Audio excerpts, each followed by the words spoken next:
dito ako magaling.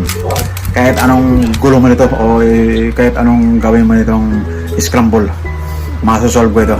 Hello, good morning guys. Today is Tuesday. Is a very nice day.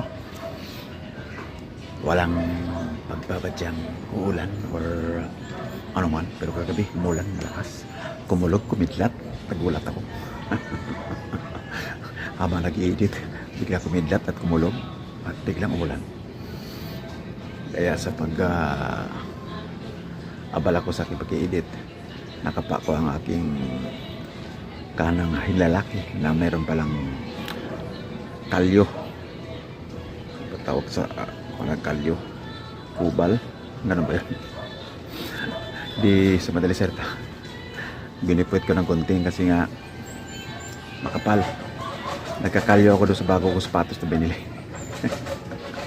Nasubraan ko kayo ng gupit kasi ang talas ng aking konting. Kaya ito nangyari oh. Yan oh. May ano siya, may tawag dyan, band-aid. Ay hindi masyado makapit dahil madugo nga, sumirit yung dugo. Binigyan ko ng Scotch tape. Tigil siya. Pag di sa tumigil, maubos ng dugo ang Tatay John yun. Delikado. Pag mag-viral. So maingay yung aso. Kinulong yung aso ni Bossing. Mayari ng boarding house. So ganun guys ang nangyari. So I just want you to know that I'm okay. No problem about me. Yung mga nagtatanong kumusta ba ako, okay lang.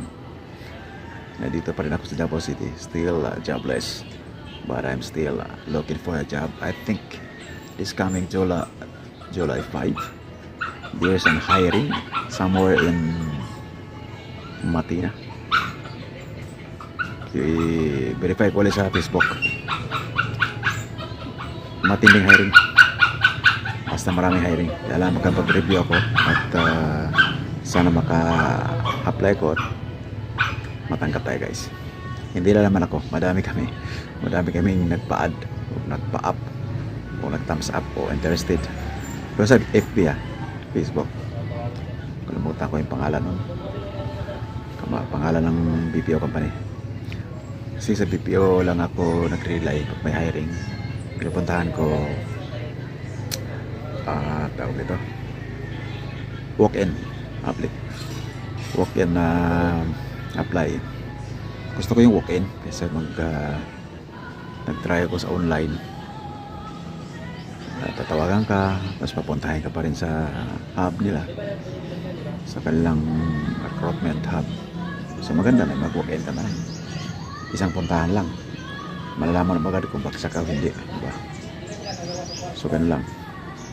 So inshallah this couple of weeks I can apply at matanggap na tayo guys, dahil nga madami akong gustong bilhin na hindi ko mabili hanggat wala tayong source of income na talaga masasabi. At medyo tumaas pa naman ang ngayon rate. Na-aproba na yung 35 pesos na increase. Wow! Sa Maynila yun lang. Awag ko lang dito sa Mindanao kung kasama. Sana nga kasama din.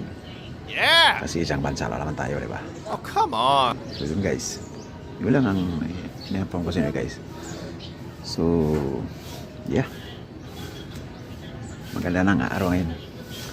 So yun guys, yun ang mga vlog ko sa inyo. Kung naisahan kayo mag-like, kayo mag-share at mag-subscribe sa akin channel John Cadena TV. Peace!